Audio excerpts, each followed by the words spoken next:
Are you one of the best salespeople in your profession? Are you selling as much as you could be? Or are you like so many other salespeople who ultimately fail to achieve success in a sales career? Hi, my name is Peter Drube. I'm president of SalesTrainer.com and have been teaching sales and marketing for over 25 years. The questions I just asked are a bit direct for many people, but honestly assessing where you are is an important first step to any improvement. So, are you the best at what you do? The truth is that sales professionals have varied levels of success, as I'm sure you know. Some have brilliant careers and happy, abundant lives. Others fail miserably. Many more plod through their days in mediocrity, doing enough to survive, but not a lot more. I've had the privilege of working with thousands of salespeople over the last 25 years. I've spent many hours working to figure out what makes the difference between those who succeed and those who fail. I've come to the conclusion that while there are certainly some genetic and environmental influences, sales skills are like any other skills. They can be learned. Success as a salesperson is largely the product of learned habits. Failure in sales is the product of errors in judgment that are repeated over and over again. I've identified 10 mistakes that I find are committed repeatedly by salespeople. Besides these 10 mistakes, there are, of course, many reasons salespeople fail, but for this video I chose to focus on the most prevalent. These are the mistakes that I've found are being made in all types of selling. These 10 errors in judgment lead to failure for many salespeople and the frustration of underachievement for many more. These errors are easily corrected if a salesperson is able to identify the mistakes and then pursue a course of action meant to develop new beliefs, habits, and skills. In fact, the best salespeople are the ones that have been able to avoid or overcome these mistakes.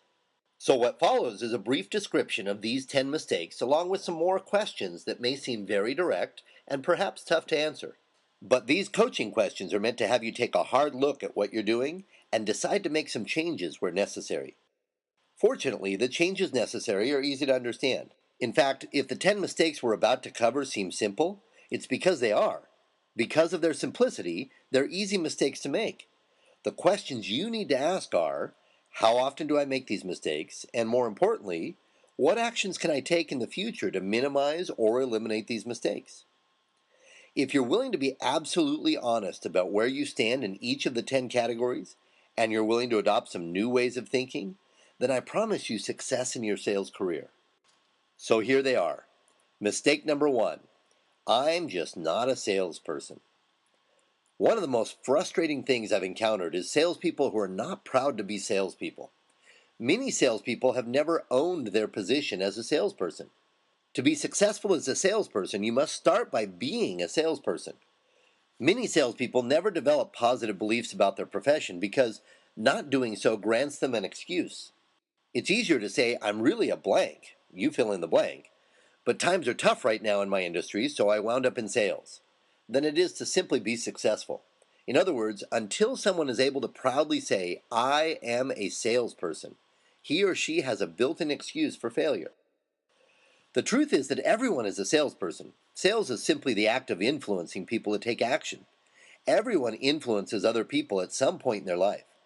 The only question is, how well are you going to do at it? People who do not consider themselves to be salespeople never seek for ways to be good at influencing other people. It's similar to someone who says, I'm not a reader. The truth is that everyone needs to read, but those who decide that they're not readers never seek for ways to excel at it. If you're going to do it, you might as well excel at it. Top salespeople are very proud of who they are and what they do. Their beliefs cause them to pursue ways to increase their abilities. Most people think that the best salespeople must have been born with these beliefs, but the truth is that they developed the beliefs and they constantly work to reinforce them. If you want to increase your sales revenues, start by strengthening your beliefs about what you do. Be proud to be a salesperson, and then seek for ways to improve your abilities. So here are my coaching questions. How proud are you of being a salesperson?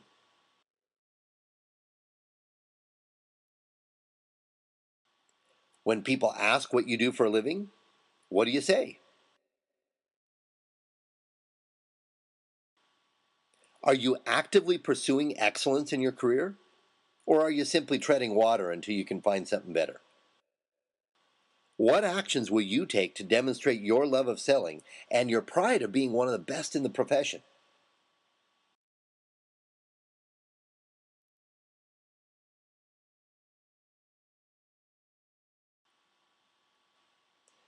Mistake number 2: no urgency, no missionary zeal.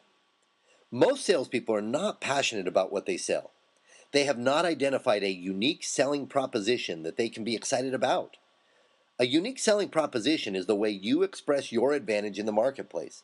Every product or service offered must have some advantage over other products or solutions in order to survive.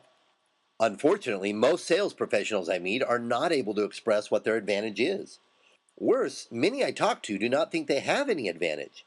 They complain to me saying, "My competitors offer the same thing and they do it for less money." Well, that's a recipe for disaster.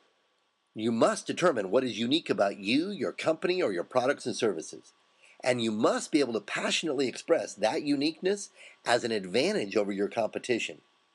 There are many different categories in which you, your company, or your products and services can excel.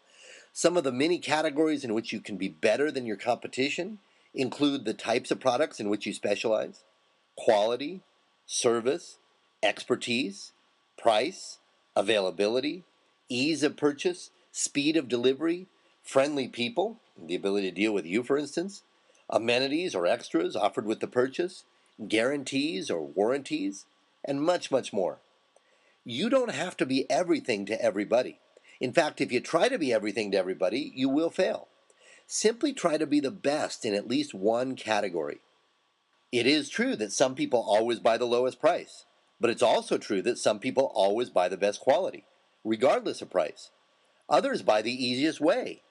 You need to make sure you know what makes you, your company, or your products and services unique in the marketplace. In what categories are you the best? Once you've determined your unique identity in the marketplace, you must develop a passion for, or an urgency about, your ability to deliver your advantage to your clients. To do this, you must be able to focus on the benefits you give people.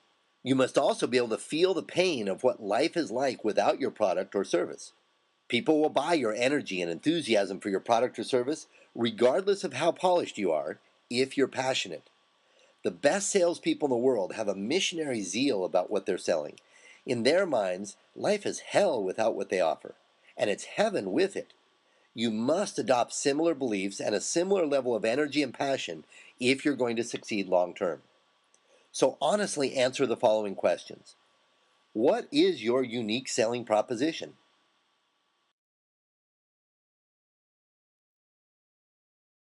In what ways are you better than everyone else in the market?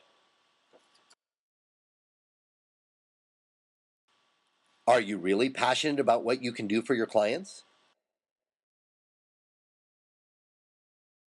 What are the consequences of not buying from you? What will your potential clients miss out on if they don't say yes?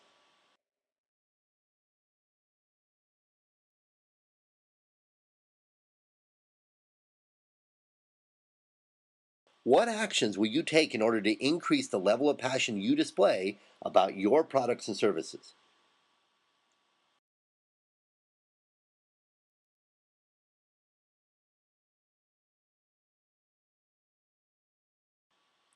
Mistake number 3: lack of positive thinking or bad attitudes. In our high tech, fast paced world, we often overlook some of the simple yet profound ideas and skills that affect our success in sales. This seems to be the case with one of the most fundamental skills that any salesperson can possess: the skill of managing your own mental and emotional states, or in other words, the ability to create a great attitude. At first, this mistake seems like it's the same as the last one I talked about, but it's not. It's true that both mistakes involve beliefs and attitudes, but the similarities end there. I'm talking now about being positive, cheerful, excited about life, and able to deal well with the setbacks. It's possible to be very passionate about what you offer, but still nurture a negative, pessimistic attitude. It's also possible to have a great attitude, but have no urgency or missionary zeal about what you offer. Obviously, having both is what you want. Unfortunately, many salespeople display neither a passion for what they offer or a positive attitude. You must learn to develop and maintain a positive attitude. This used to be one of the most fundamental skills that salespeople were taught. How to have a positive mental attitude was one of the frequent sermons preached in most sales meetings. Unfortunately, I don't find the same fervor amongst most sales forces today. Most tell me that they already know all about it, and that they would rather focus their attentions on the latest technical innovation that may increase their sales or the latest sales technique that may get someone to say yes, well, that's a huge mistake.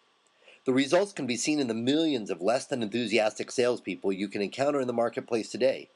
These salespeople are also less than effective for three reasons. The first is that your mental and emotional states affect the actions you take. What we can do is awesome and wonderful, but what we often do is somewhat disappointing, and it has little to do with how much we know and even less to do with the technology that is available to us. It has everything to do with what state we're in when we take action.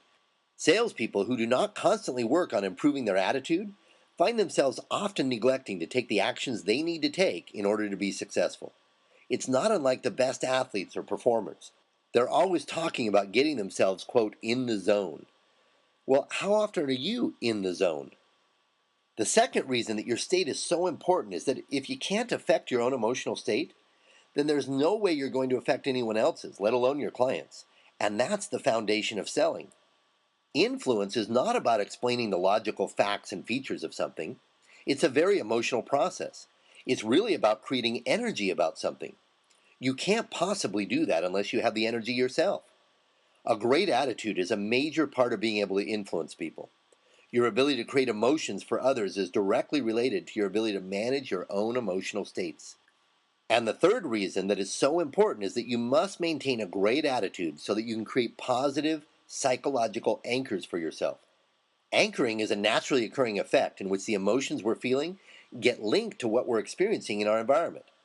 For instance, do you have a song that when you hear it, it immediately takes you back to an excited or romantic or passionate state of one sort or another? The reason for this is that you were in an intense mental or emotional state, excitement or romance, for instance, and the song was playing simultaneously. It got linked in your mind to the state that you were in. The song has become what is known as an emotional or psychological anchor. One of the challenges that many salespeople experience comes because they're not always in a great state while in the presence of what they're selling. Consequently, they literally begin to anchor negative feelings to their own company, products, services, coworkers, or even clients. In other words, if you allow yourself to be in a bad mental or emotional state while in the presence of what you sell, it's possible to actually begin to associate that state with what you sell. Those who have allowed this to happen may actually be feeling great some days until they begin to talk about what they sell. Then they can't figure out why they suddenly feel lousy. Of course, this can also happen with your relationships. Those who repeatedly allow themselves to be in a bad mood around their loved ones often reach a point when their loved ones literally become the triggers for feeling bad. There is very little that is as important in life as the skill of maintaining a positive mental attitude. It cannot be dismissed as being trivial if you're going to be one of the best salespeople. Work on your mindset, work on your attitude. It is possible to learn to be positive. So ask yourself the following and be honest about it. How often are you in a great state? In other words, scale of 1 to 10, how often are you at a level 10? How often are you, quote, in the zone?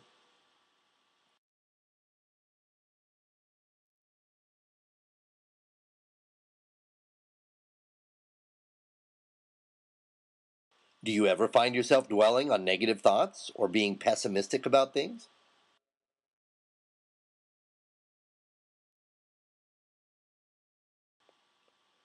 Would people around you describe you as being happy, positive, upbeat, and productive? Do they like being around you?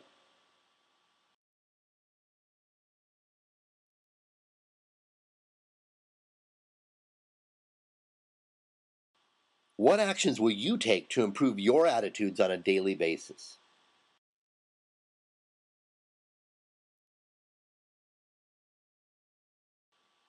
Now, you've probably already noticed that the first three mistakes I've covered are completely about beliefs and attitudes. But I'm here to tell you that these are the most important things to improve if you're going to improve your sales. Think about it. Would you do a lot better if you were very proud of being a salesperson? If you had a real passion for what you're selling? And if you were always in a positive and upbeat state? You know you would do better by improving each of these areas. Mistake number four: they don't practice basic sales skills because they don't think they need to do so. A mentor of mine once shared with me a very simple formula for success in my sales career. The formula was E, the letter E, times E, equals R. It stands for effort times effectiveness equals results. Now, on the surface, this is a very simple formula. Anyone that has been in sales for any length of time understands this formula to some degree. If you work 20 days, that's your effort, and you average one sale per day, that would be your effectiveness, then it's a pretty simple formula. 20 times 1 equals 20 sales this month. That's not rocket science. Everyone understands that. But here's what my mentor told me that most people don't really get. He said, Pete, most people don't really understand the formula, and that's why they don't earn very much. It's why they get frustrated, burnt out, or disillusioned. You see, when most people want to increase their results, they only really think of one factor in the formula: effort. You hear it all the time. I want more money, so I'm going to hit it hard. I'm going to put the pedal to the metal. I'm going to work my tail to the bone. I'm going to put in the extra hours, and so on and so forth. He said the challenge with this is that out of the two ways to increase your results, there's only one of them that's limited, and it happens to be the effort side. Think about it. Sooner or later, you run out of effort to give. Sooner or later, there's no time left in the day. The truth is that those who have earned more haven't done it by just giving more effort. They're the ones who have figured out a better way of doing things. They've gotten more effective. He told me that I had to start focusing on being more effective. He said most people are broke because they're too busy working in their business and they never work on it. Because they never work on their skills and abilities, they continue to work harder and harder to perpetuate the same mistakes. Then he gave me the greatest secret of all. He told me that increasing my effectiveness was very simple because in any endeavor, there are typically half a dozen things, give or take a couple, that make up 95% of the success in that endeavor. If we simply focus on these basics, we'll be very successful. He went on to say that there are hundreds of things that make up the other 5%. The challenge that many people have is that they focus their time and attention on one of the hundreds of things that contribute to the 5%, rather than on the half a dozen things that make the most difference. Now, I see salespeople make this mistake all the time. Many are constantly chasing the latest trick or gimmick that they think will increase their sales, while ignoring the fundamental selling skills that make up 95% of the difference. Of course, we're all guilty of this at times, right? When we make this mistake, it's usually because we become bored with the basics, or because we actually have become arrogant and we've begun to think that we don't need to focus on those basics. But some of the most successful people in all walks of life are those who continue to focus on the basics. You know, Vince Lombardi, the great football coach, was famous for drilling his players over and over again on basic blocking and tackling skills. In fact, he's famous for starting every season with a meeting in training camp in which he would tell his players that they were, quote, going back to basics. To illustrate the point, he would hold up a football and say, Gentlemen, let's start at the beginning. This is a football. Probably the greatest coach in the history of any sport, certainly in the history of basketball, was John Wooden. Coach Wooden led the UCLA men's basketball team to an unprecedented and unequaled number of national titles, including 7 in a row at one point. He was also famous for drilling the basics. Every season, for instance, he started with the same clinic. Even his experienced players were required to attend. It was a 2-hour clinic on how to put your shoes and socks on properly. Now, most salespeople I meet do not spend much time trying to improve their effectiveness. They rarely read books, they rarely take courses, listen to audios, watch videos, or practice their selling skills at all. The few times they do work to improve their skills, they usually wind up focusing on one of the hundreds of skills that make up that 5% I talked about. They usually tell me that they don't need to focus on the basics because they, quote, already know them all.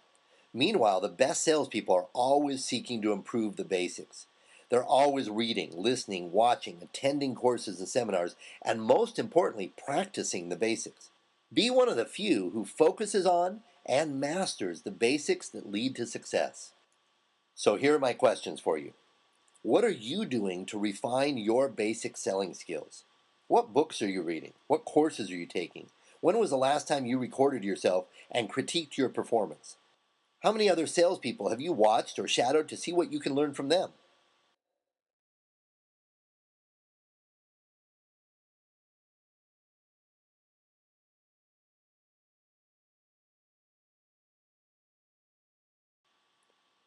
In your opinion, what are the most important aspects of selling? And are you working on these key areas?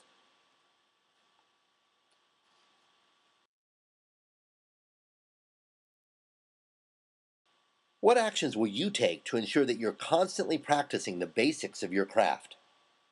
An interesting test might be to have everyone list the 6 or 7 most important basics for your profession. What things, if done well, account for 95% of the success in your industry? Now, the next 4 mistakes have to do with 4 of the things that almost every top salesperson has on his or her list of basics. Mistake number 5: not enough leads or not enough sales opportunities. Speaking of the basics, one of the most important basics in almost every type of selling has to do with the number of people you reach. Most salespeople never present their product or service to enough people to have the kind of success they dream about. Like it or not, sales is somewhat of a numbers game. The more people to whom you present your offer, the more sales you consummate, and the better your skills as a salesperson become. Many salespeople I've interviewed don't have a clue as to how to change the amount of leads they have. Many of them don't even consider it to be their responsibility. Lead generation, if taught well, is a very simple process. There are only a few steps involved. They include: number 1, identify your ideal client and build a database full of qualified leads. Most salespeople I've met have not identified what a good lead is, and even more salespeople have not built a robust database full of good leads. Number 2, build an identity for yourself that is, quote, top of mind in your area. Most salespeople remain quite anonymous.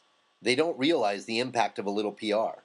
Even when they do, they don't know how to go about building an identity for themselves.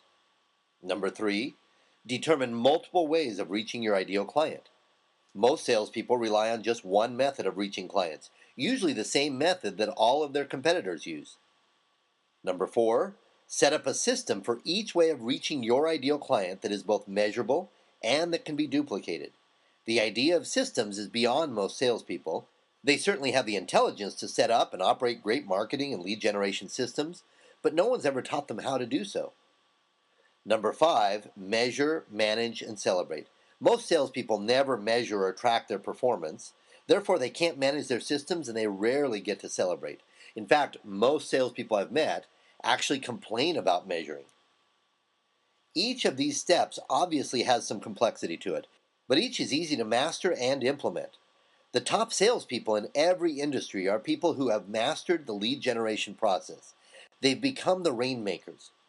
They do not rely on management to produce all their sales leads. In fact, a lot of them produce so many of their own leads that they often have to give leads away. A great analogy is that the best salespeople run their business a lot like successful doctors do. Successful doctors don't spend much of their time out on the streets looking for the next patient to treat.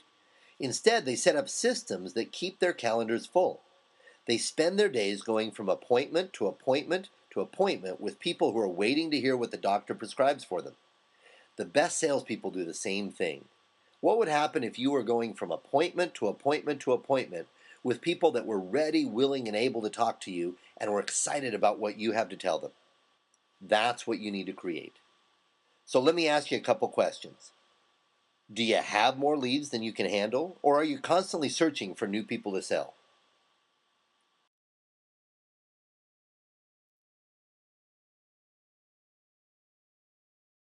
Do you have databases full of potential clients to sell? Have you established a top of mind identity? Do people know you as an expert?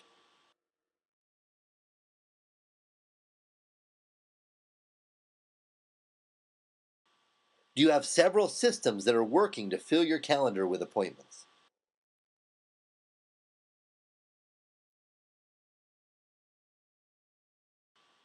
Is your calendar full of good sales appointments? Are you like that doctor that's going from appointment to appointment? Or are there major gaps in your sales calendar?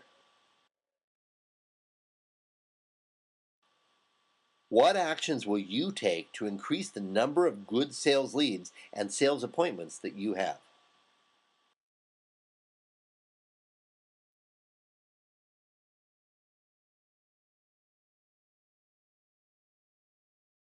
Mistake number 6: short term relationships. Another mentor of mine once told me that business boils down to 2 things: people and money. He told me that I needed to master the ability to work with both. He then went on to tell me that of the two, the most important skill to master was the ability to build great relationships with people. He said if you know enough people, you can always get someone to help you with the money. Most salespeople I meet are not intent on developing and maintaining relationships. They're intent on making the next sale. Unfortunately, selling presents you with an interesting paradox. Seek only for more sales and you'll struggle. Seek to build relationships with people who need and want your products or services, and you'll have more sales than you ever dreamed of. The key is to care about the rapport you have with people and the long-term relationships you establish with them.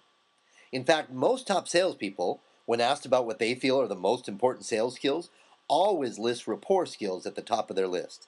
Unfortunately, as I just said, average salespeople rarely attempt to have any sort of relationship with their clients beyond the time that it takes to try and sell them. The sad part for most salespeople is that because they don't do a good job of building long-term relationships, they miss out on the residual income in their sales career. Most salespeople don't even realize that there is such a thing as residual income. Residual income in most sales professions comes in the form of what I call the 3 R's: reputation, referrals, and repeat business. Most top salespeople I know benefit tremendously from sales that other people think just, quote, fall in their lap. The truth is that these sales come because top salespeople have created tremendous relationships in their marketplace. They often get calls from people who want to buy because of their reputation. They receive a tremendous amount of referrals. They also sell a lot to the same clients. So reputation, referrals, and repeat business, the 3 R's.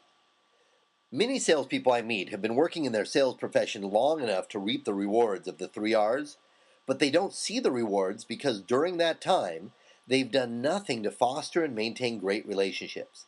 They're doomed to repeat their first year in the business over and over again.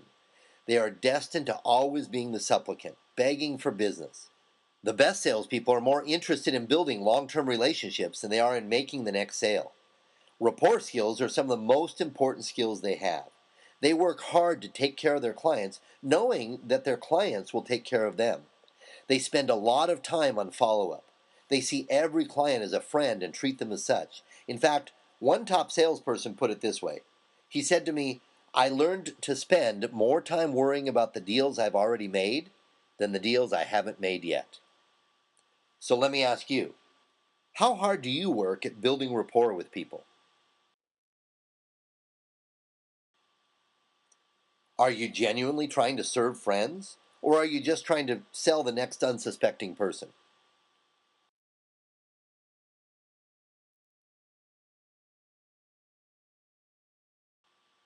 What do you do to follow up after a sale or an interaction with a potential client?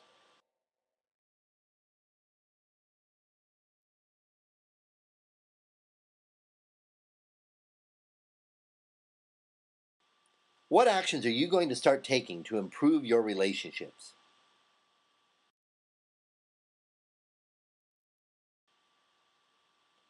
Mistake number 7: talking too much because you're trying to sell rather than trying to serve. The average salesperson is intent on delivering a great presentation. The best salespeople are intent on finding out what clients want and need and then getting it to them. Average salespeople tell. The best salespeople ask. Average salespeople talk too much. The best salespeople listen. Need I say more? One of the most powerful skills a salesperson could ever learn is the skill of asking effective questions. The second most powerful sales skill is that of listening. I've found that most salespeople talk too much for 3 reasons. First, they're afraid of not getting a sale. Their fear causes them to try and force a sale. The only way they know how to do that is to talk endlessly. Second, they're more in love with their product or service than they are with their clients, and more in love with making a sale than they are with creating a solution. The best salespeople work to understand their clients. They fall in love with their clients and they see their product or service as a way to help them. They sell solutions. They ask questions as a way to uncover problems that need solutions. And third, most salespeople just don't know how or when to ask effective questions. It takes some practice, but in the end, selling is a lot easier if most of your approach consists of asking effective questions and then providing solutions. It's easier to serve than it is to sell. Average salespeople look at the best and wonder how they wind up with so many, quote, easy sales. The best consider selling to be easy because it's all about asking questions and then delivering what people want and need. What could be easier? So let me be a good coach by asking you the following. If you were to honestly assess yourself, what percentage of the time are you talking versus listening?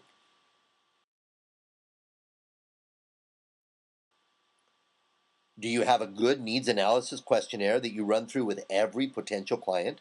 Or do you simply have a standard presentation you give in which you talk and they listen?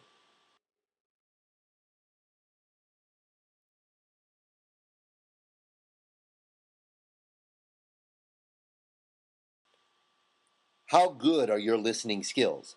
Do you understand and remember what clients tell you? And do clients actually feel heard?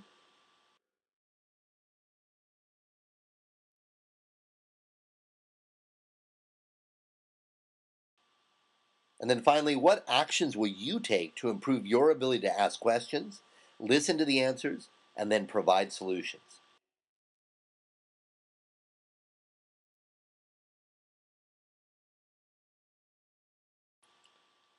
Mistake number 8, trying to be a closer. One of the most ridiculous sales training mantras from old time bad sales training is, quote, remember the ABCs of sales, always be closing. What a silly statement. Asking someone to always be closing is similar to asking someone who is using the telephone to always be hitting the zero button. You'll never get through to anyone. Just like dialing a telephone number, there's a sequence of events that must happen in order to sell effectively. There are times when it's appropriate and very important to ask for a sale, but there are many times when it's not. Unfortunately, many salespeople are taught otherwise. They not only become very obnoxious, they miss out on vital opportunities. For instance, I'm staggered at the number of telephone calls I receive in which the person is trying to close me right away. They don't know anything about me. They don't create any interest. They haven't set an appointment with me. They haven't explained much of the benefits they offer. They simply ask me to buy, and they do it repeatedly until I hang up. Another poor example can be seen at most networking functions. How annoying is the person who's trying to close business in the middle of a networking function, a civic event, or a social event? Now, I'm certainly a big fan of enthusiasm. I'm also a big fan of assertive people who confidently assume the sale at the right time. I'm a big fan of persistence.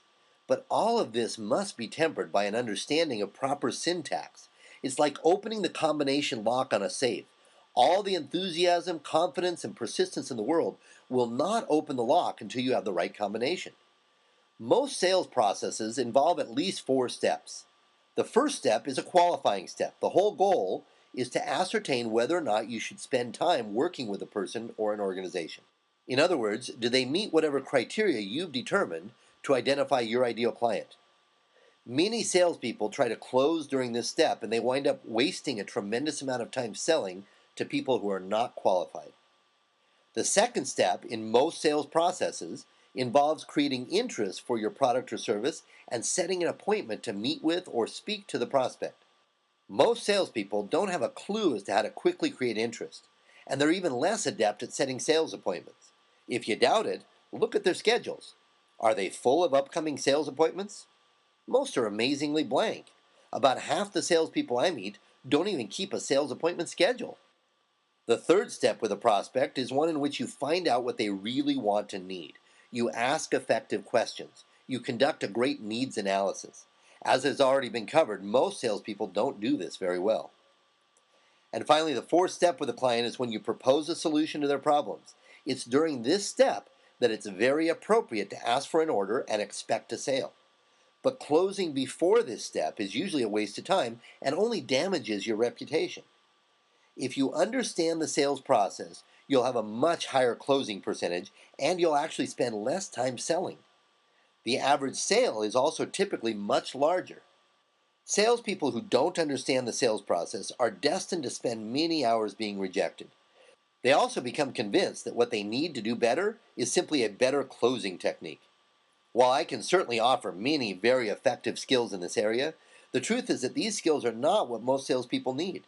But herein lies another problem with the closer's mentality. They wind up spending a lot of time seeking out and practicing more closing skills at the expense of many other skills that would have a greater impact on their sales performance. So ask yourself the following: do I understand my sales process? Do I have defined steps or stages through which prospective clients move?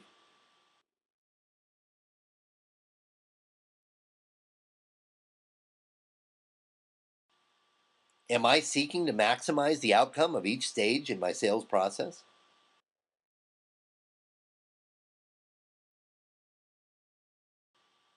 Am I closing at the right time? Or am I getting a lot of rejection because of trying to close too early?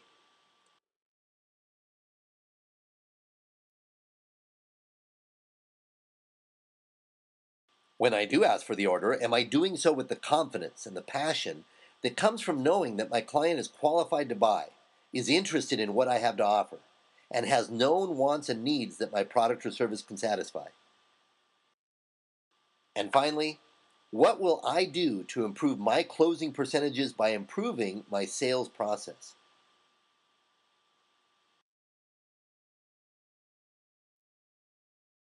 Mistake number 9: low standards and poor work habits. The main component of success is character. Character is the ability to stick by a commitment you've made, even after the emotion in which you made the commitment is gone. It's the ability to do what's right when there's nothing compelling you to do so. It's the ability to keep your word. It's the ability to make decisions and take action based on a set of correct principles. To develop character, you must be willing to make and keep commitments. These commitments become your standards.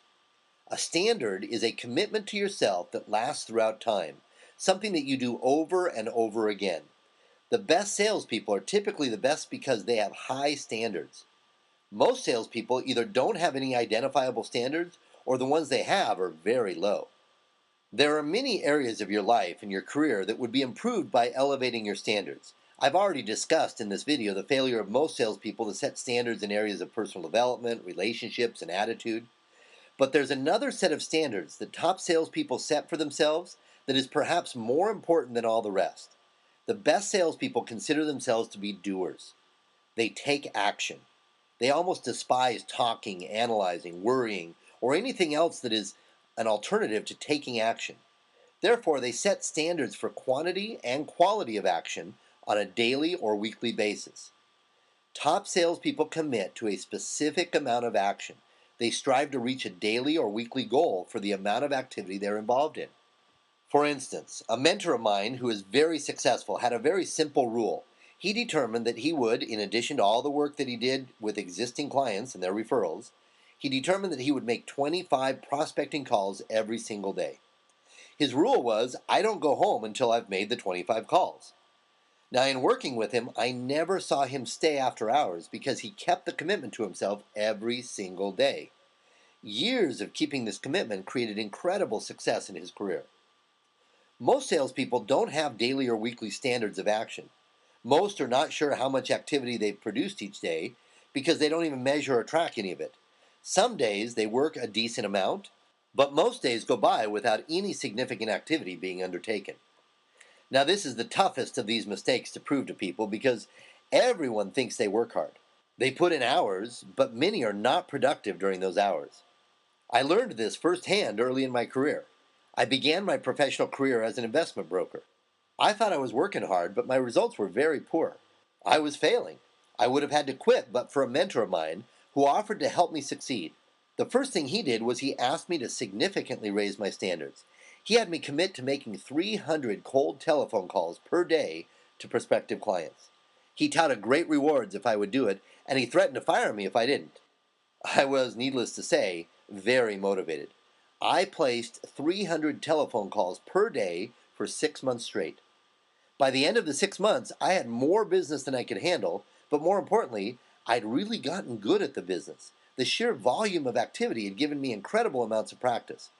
I obviously lowered my commitment after the first 6 months, but it still remained higher than what most salespeople ever commit to. Now, I'm not suggesting that to be successful, you just need to set a goal to make prospecting calls on the telephone. That may or may not be good for your specific type of business.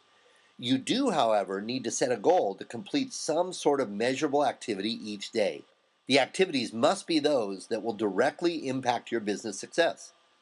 You must also commit to an amount of the activity that stretches you. The numbers have to be outside your comfort zone. What would it do for you or your organization to raise the level of activity for a while? How would you be different if you knew that there was a certain amount of business you had to conduct every single day? You know it would improve your business. So again, let me be a good coach. Answer the following questions. Do you have a commitment to carry out a specific amount of activity every day or every week?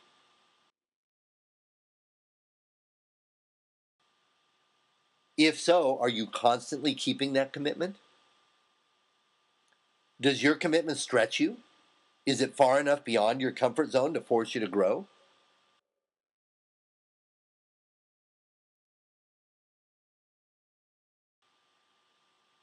And what actions will you take to improve this aspect of your selling career?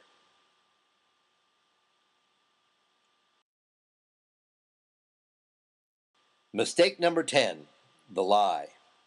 One of the biggest complaints I hear from sales managers in every industry is that their salespeople do not plan for success the way they need to. Salespeople say they're going to earn hundreds of thousands of dollars this year, but when questioned about how they plan to go about it, they either don't have a plan or they have a plan in which the numbers don't make sense.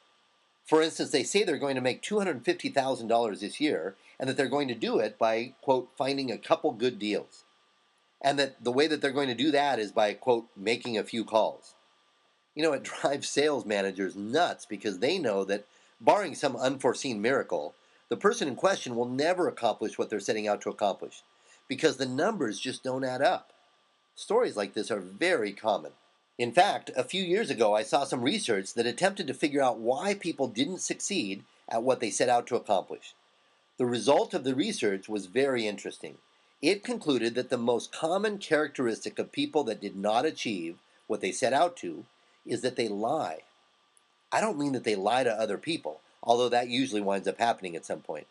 I mean that they lie to themselves. They tell themselves they'll earn money even though they haven't made any attempts to contact clients that day. They tell themselves that the prospects they have right now will all wind up working with them and that they'll all buy huge amounts, when deep down they know that it's unlikely that that will happen. They lie by telling themselves that if they make 10 calls, they will talk to 10 decision makers and set 10 appointments and close 10 deals. Now, as we've already discussed, I certainly believe in being positive, but there's a difference between being positive and deluding yourself. In addition, what I found interesting about the study was that once people started lying to themselves, they developed other habits to compensate for the guilt they felt after lying. For instance, the study found that after lying, people seek to sedate themselves with drugs, alcohol, TV, food, music, etc., and then they start blaming other things and other people for their failures. Sound familiar? It did for me, because I saw myself at times blaming and seeking to escape. Both of these characteristics come from not being able to admit the lie and tell the truth. The way to avoid this pattern is to begin by creating a plan for attaining your goals that is absolutely foolproof, one that is based on truthful statistics. It's a step you need to take with each one of your goals. You need to create a plan that you know will get you there. For instance, if your goal is to earn $250,000 this year, then an effective plan may include determining the number of sales that need to be closed based on your average sale. Your plan should also include step-by-step plans for each one of the sales methods you plan to use. It should include the numbers that go along with each method, so you know exactly how much of everything you need to do in order to achieve your goal. What would it do for you to have a plan this detailed? I can tell you it makes selling an easy and fun process because you're no longer wondering what's going to happen. It frees you up to give your heart and soul to being successful. And by the way, this principle works in every aspect of your life. Honesty is the most important attribute. If you want to improve your health, you have to start by being honest, don't you? You can't lie to yourself anymore. You have to step on a scale or get the test or honestly assess where you are physically. Then you have to create a realistic plan for improvement. The same thing goes for your relationships. If you want to be a better spouse or parent or friend, it starts with being honest. Stop lying to yourself. Then be positive by creating a real plan for improvement. Along the way, sedatives and blame need to go. So here's my final set of questions. What are the lies that you've told yourself in the past? How have you deluded yourself?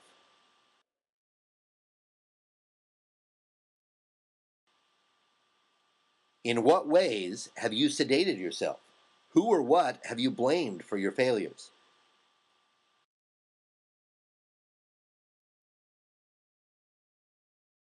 What are your goals? What is a real plan for attaining your goals?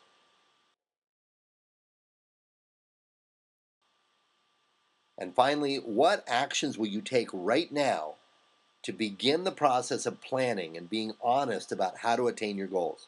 What will you do right now to reach your goals?